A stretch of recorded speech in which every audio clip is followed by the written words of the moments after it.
What's up, everyone? You are tuned into the Pennsylvania Rock Show. Let's try that again. 3 questions and a song, episode 114. The show where the title says it all, except it really doesn't, because I never really did only 3 questions. But if you've tuned in, you'll notice that this one changes all the time format-wise. We're going to roll with it just like I normally do. With me tonight is Ashley Wineland. What's up, Ashley? Hi. First of all, you're on a tour bus right now? I am, yes. So you are looking at partially of the front part of our bus, and I'm sitting at our dinette right now. That actually leads perfectly into the first question I wanted to ask you about. I was looking over your one sheet, and it said that you got a degree while you were touring online. And being a teacher, I think that's awesome, and I wanted to point that out so if anyone's watching, they can be like, oh, you really can do things like that. So Yeah. how do you pull that off? I mean, touring is grueling, and you're doing classes at the same time. It definitely is. It was certainly an adjustment because I went to public school, K through 12. So was very much used to that in-person thing. But when I graduated, and this was back in 2016 from high school, my online options weren't that extensive, but I ended up getting my degree in film and media studies through Arizona State University. And I will say that adjustment, like that first semester, especially being on the road full time and doing school, I definitely had to learn some critical time management skills very quickly, but it certainly was possible for me. The way I did it was I took just like 1 or 2 accelerated courses at a time and just kind of ate at my coursework over the almost 5 years that I was in school. So it extended my timeline a little bit, but got it done, out of the way, and did it all while I was on the road. So it was just a matter of just having the discipline on my off time when we weren't working on doing shows and stuff, to just sit down and be like, all right, it's time to watch lectures and take notes and read my textbooks and stuff and make it happen. So I'm going to use an education term here for a minute. So it's asynchronous class where you did it on your time? Well, or were there live lectures you had to be in on too? No, there wasn't live lectures. We weren't at that point. I will say, power to ASU for having the platforms established and stuff to where we definitely had due dates when everything needed to be turned in, and there was multiple throughout the week. So you kind of had to naturally pace yourself with certain lectures on days to make sure that you could do the assignments on time.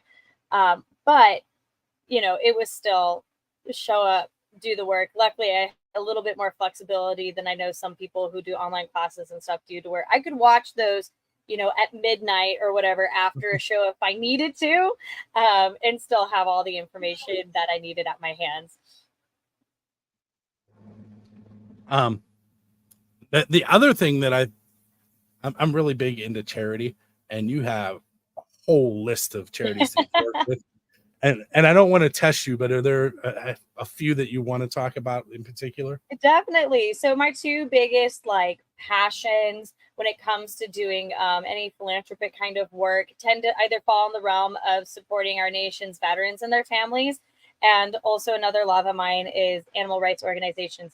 And I love when I find groups that kind of fall under both of those umbrellas. So one of the organizations that I've done work with in the past that I would love to give a shout out to is Pause for Patriots. They take adult shelter dogs and allow veterans to be able to come and adopt those animals, waive all the costs and stuff for them to adopt them, to give them all the supplies that they need to have a pet, and of course support veterinary care and stuff for them going forward. And of course, there's also amazing charities that kind of focus centrally on either one of those.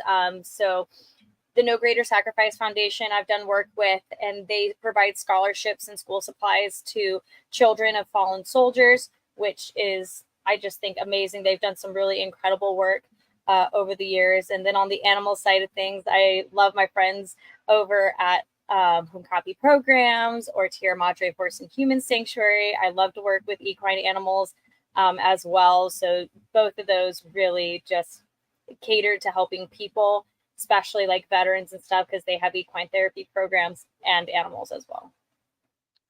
So I'm glancing over. I have the one sheet off to my left. I'm cheating. I'll let you behind the curtains a moment. It says that during your downtime, you like to crochet and knit. Yeah. What's the coolest thing you've made? Ooh. What has it been? I don't have it like on me, obviously, but my mom, I crocheted her like a sweater one year for Christmas, and it was probably one of the more extensive projects that I've ever done, especially with crochet, because I picked that up second to knitting, so I was a knitting first kind of gal. But I've also made baby blankets and stuff for fans of mine and everything. I just like to have a reason to put a project together and share it with people. I at school we decided we were going to crochet mats for the homeless out of plastic bags. Love that. Yeah. And it was a great idea, but none of them got finished. Oh no. Mine was the closest. I got about 3 feet before I was like, I can't anymore. It's definitely, for me, knitting and crochet, like while they're in the same family, are two very different beasts. Like I have my knitting project off to the side right now that I'm working on, and to me that's like, ooh, we get to do like really cool like designs and stuff, and it's fun. And then crochet is like that thing where either if I want to do something really complicated and fun, crochet hook, or if I want to do something so repetitive and mindless that you just get in that motion of working the material that it's just like, it's like a meditative state. You just get to zone out and go to town. I feel bad that I didn't finish it because it was for a good cause, but it was too repetitive for me. And, yeah. And working with plastic bags that you've put in the strips, it's not easy either. No, I give kudos to the folks who definitely like go above and beyond in doing those sorts of projects and stuff, because having to tie all of your plastic bags together and stuff to make like a yarn essentially to do it all. Yeah, that's certainly a piece of work. Okay, so let's move on again. I have 2 questions that I ask everybody. One of them is the official Build a Scene question, which is my overall website, and the other one is the unofficial one because it came later. So the official one is who's your Dave Grohl, and by that I mean what artist do you want to go up on stage with and perform one of their originals? Because the Foo Fighters and Dave pull people up on stage all the time. So if you had that chance, who would you want to be on stage with? Hands down, my top answer is always Carrie Underwood. I have the most fun, and always have, like growing up. She came onto the scene with American Idol in the early 2000s, and so like I always grew up listening to her music, and she's one of my biggest influences and stuff, especially with like the powerhouse vocals. I have so much fun singing her songs. I personally, to be honest, I'm a big fan. I haven't missed a single tour of hers thus far. So it would be an extreme honor to be invited up on stage to sing anything out of her discography with her. So now I know I told you earlier before we came on the air that I was going to ask you questions that get to the same answer like that one, but this next one really doesn't. But it's still it's a question that some people think is awesome, and then I have a DJ on Music from 412 who harasses me for asking it. So here it is. What is the best pizza you've had because you're a musician? The best pizza I've had because I am a musician. Wow. Well, I've certainly had a lot of pizza in my life. But if I had to say the best, personally for me, I'm a dough person. Give me some bread. Give me all the bread with the pizza. Don't even put anything on it at that point. Just give me pizza dough and I would be happy. I love, if I recall, I can't tell you where because it's been a couple years since I've been there, but I remember being in Chicago a few years back and getting some deep dish pizza out there, and it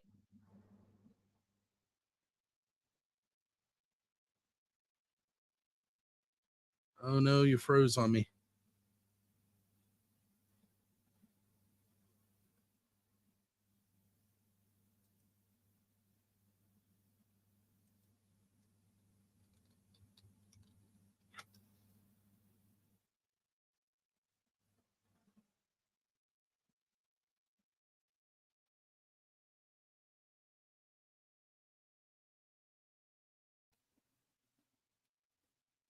All right, we back. Yes. So you were talking about deep dish pizza in Chicago, and that's kind of where it Yes. froze. Yeah. No, it was fantastic. Like I said, I can't remember off the top of my head where exactly it was at, but I know it was in Chicago and it was delicious and I was just in carb heaven. I've only been to Chicago once, and I did have deep dish pizza, and I can't remember where it was from either. It was. I'm sure my brother would remember, but he's not here to ask. Yeah. That's I went there to watch the Penguins play the Blackhawks in an outdoor game, and it turned Okay. out that the best part was going to getting pizza afterwards because we were frozen, and then the other thing was, I see I'm blanking on his name. Buddy Guy's Legends was a restaurant. Buddy Guy, the Grammy Award winning blues guitarist. Yeah. That was awesome too. But so while since I brought up Buddy Guys, what's I don't know. Do you stop at restaurants while you're touring, or do you? For us, not uber frequently. I mean, every now and then, sure, the night might call for it.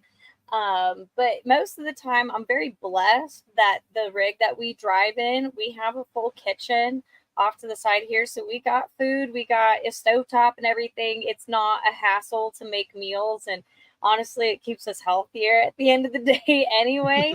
But like I said, every now and then, we get treated to some really fun food from all over the place, especially like if we're at, we do a lot of fairs and festivals too. So you never know what kind of food trucks might be in or places that are nearby. You get to experience some nice little local delicacies. I am definitely a food truck person. I designed a website for a food truck, which is how I got into that. But if you're ever in Pennsylvania and you see a food truck called Del Vecchio's Sausage and Fries, Okay. that's the one, and you have to try it. Okay. I will mark that down and like make sure that it's on my radar. So let's slide into your song that I'm going to play here momentarily. Crank It Up. I definitely hear the countryside, but I hear some rock to it too. Yeah. And tell me, this is your storyteller's time. Tell me something about that song. Yeah, so it's funny that you said, you can hear the country influences, you can also hear the rock influences. And especially growing up, I definitely listened to both, and I still do listen to both genres. I love really high energy music that's just got a lot of grit, a lot of soul, a lot of passion. And this particular song is basically the kickoff song that is heralding in a whole new album project that I'm working on with an incredible producer by the name of Marti Frederiksen. And for my not super music geeky friends who might not know his name just off the top of the head, Marty's done incredible work with, most notably, I think, Aerosmith over the last few decades and stuff. He's done a lot of work with them, but he's also done amazing work in the country sphere with acts like Carrie Underwood and Faith Hill, and even acts like Miley Cyrus and stuff. So super knowledgeable, and just has an incredible ear in the studio for getting sounds just to layer together and everything. And for us, Crank It Up, even though it was our first song out the gate to introduce this project, actually came a little bit later in the lineup of other songs that we've been working on as well. But he was like, hey, I co-wrote this song with some other songwriting friends of mine, and I wanted to see, it's just sitting here right now, would you be interested in it? So I took a listen to it and just instantly lit up after hearing the original demo. And I kind of looked at him and I said, we're 100% sure like this is on the table. And he goes, yeah. And he's like, well, let's just put your voice on it and see what it sounds like, see if it's even worth doing anything with. And I had, I think, about 12 hours with the demo. And the next day I came in because we were working on some of the other stuff and laid vocals down on it. And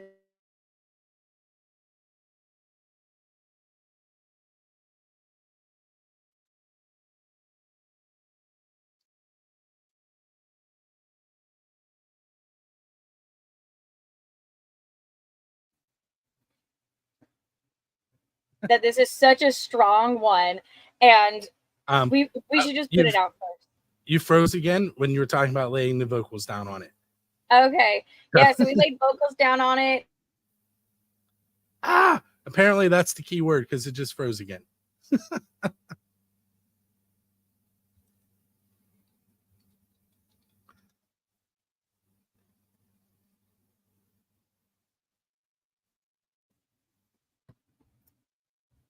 I'm sorry we keep like having connection problems. I'm trying to like troubleshoot and see if it's something to do on my side. But yeah, basically it just came down to, wow, this song really stands out as like something special amongst the others. And we wanted to put it out first because between the country and the rock and really embracing this new era of sound for me, it just really all came together in the best way possible. Very cool. So we're going to take a moment and listen to Crank It Up, and we'll be right back.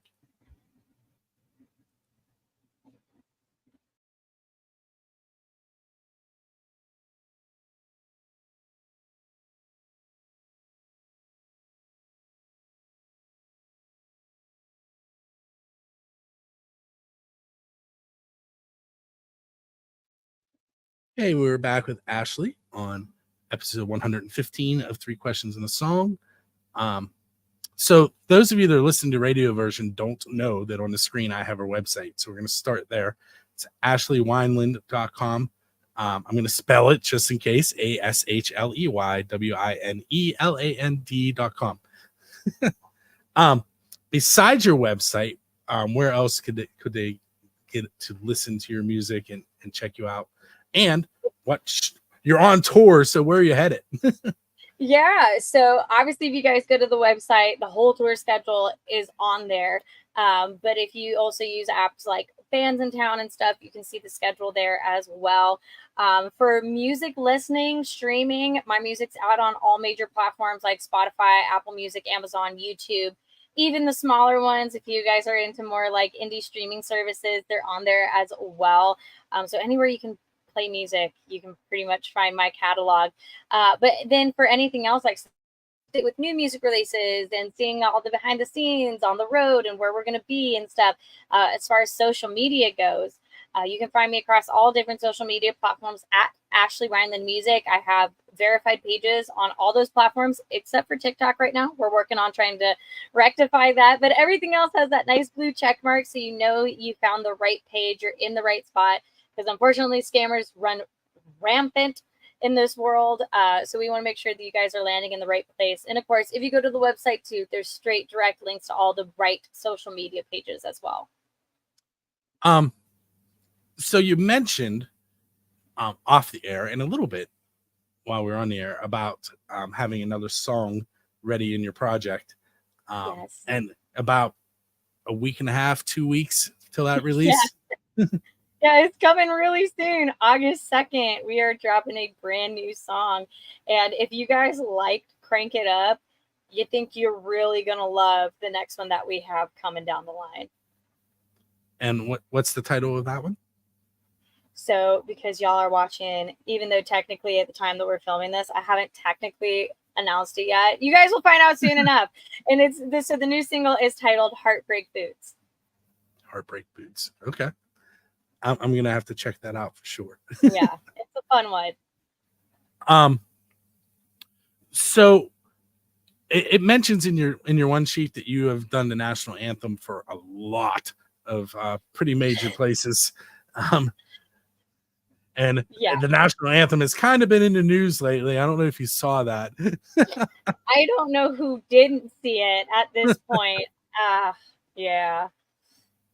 So which of the places that you've done the national anthem did you have the most fun at afterwards? Oh, let's see. That's a whole different question. I've done some amazing events. I have to say it's hard to pin it down to one, but if I could put like my top 2 that I have the most fun at. I've had the pleasure of national anthems for AMA Monster Energy Supercross races, and that's always a lot of fun. I'm a huge racing fan. So the fact that, you know, we get to spend the day at the track and then do the anthem and then get to watch all the races in person is always really fun. But then I'd have to say my other one is doing the national anthem for the Arizona Cardinals, so NFL. Same thing. I have a great relationship with that team over there. They treat me super well. So it's always really fun to go down onto the field, be in the big stadium, sing the anthem, and then get to watch the game afterwards. And hopefully, you pray that we're in a good season and have a good team that year. It's still fun though. Let's see.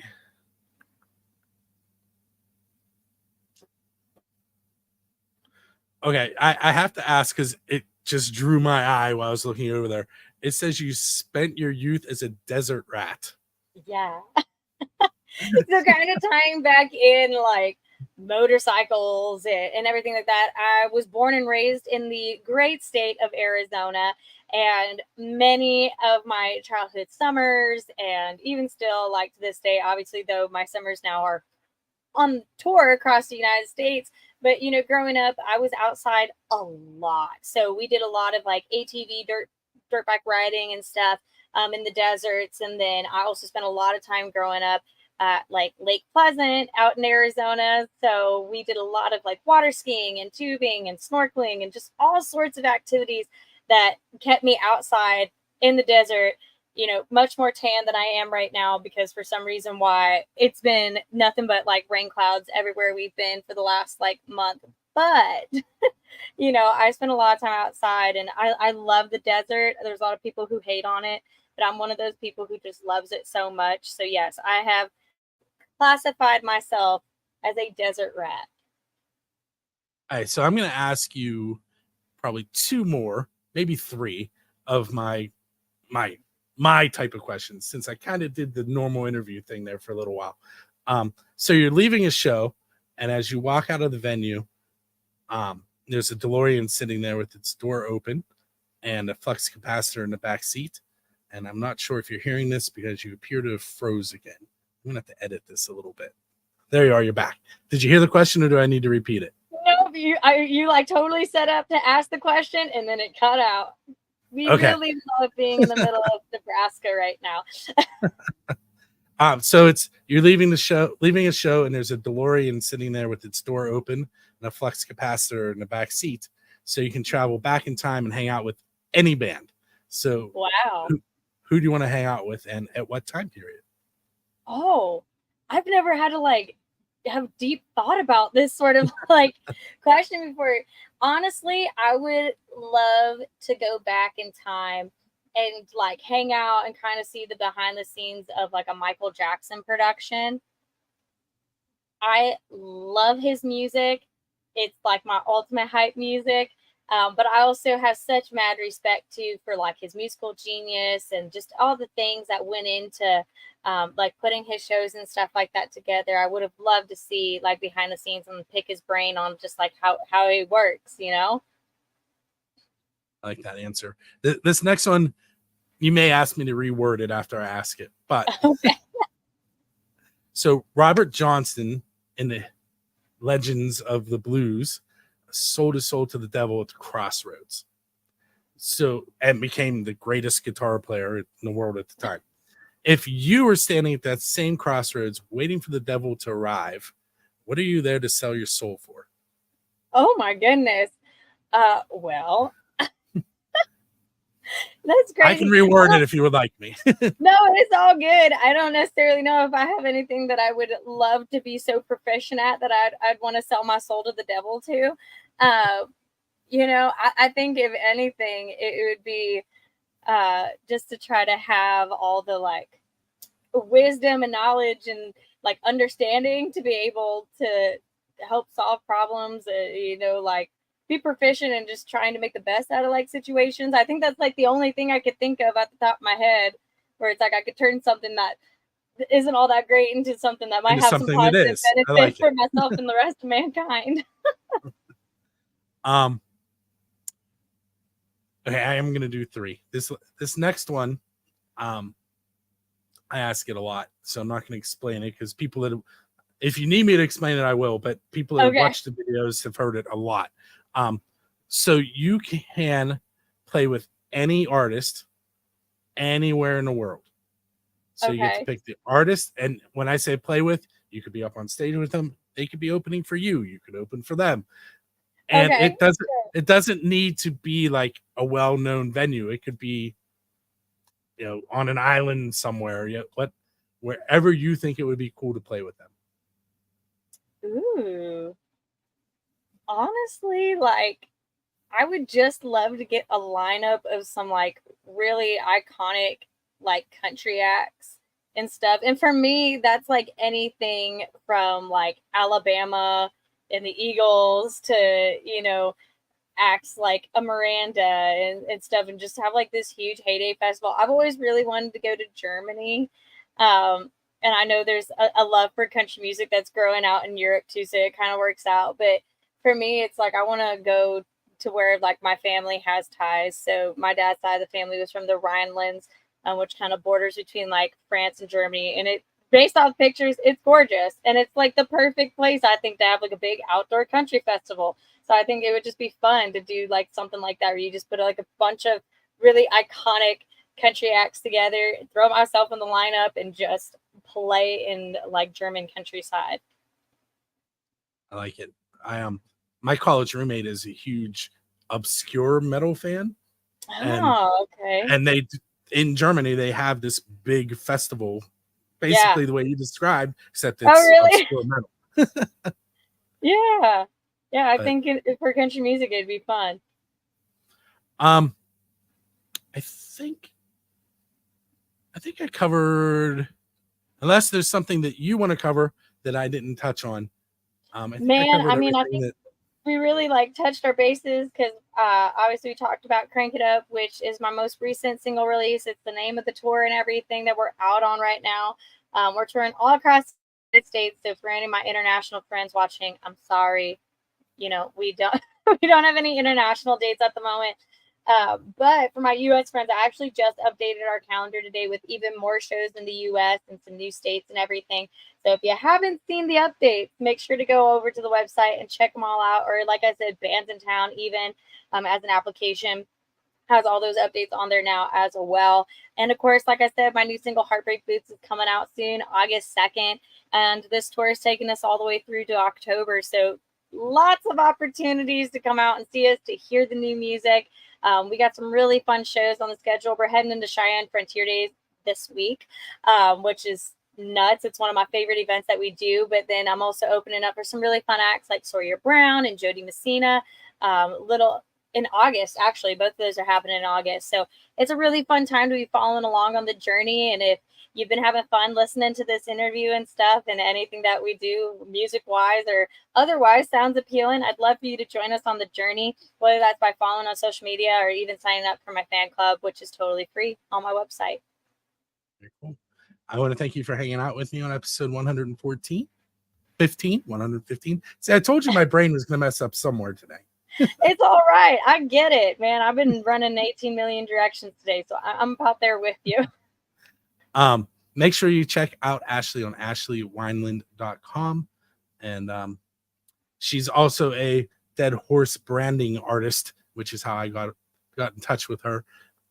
They have sent me all kinds of artists, and I love interviewing their artists. So I did now the brain's gonna fail. I'm not gonna do it because I'll just cut this out. I did multiple artists from Fair enough. I can't believe it's the keyboardist from Aerosmith. I can't remember his name. Oh, not Buck Johnson, okay. Right? It is Buck Johnson. Thank you. Is it? Okay. Yes. And Stone Senate is a band that I've tried to interview multiple times, and we've had all kinds of misfires, including my Power being out the other day when I was supposed to interview them. So that one is coming if you're enjoying the Dead Horse branding line of the show. So I want to thank you one more time, Ashley, and I'm going to let you head off into here in Nebraska. So probably the sunset pretty soon, right?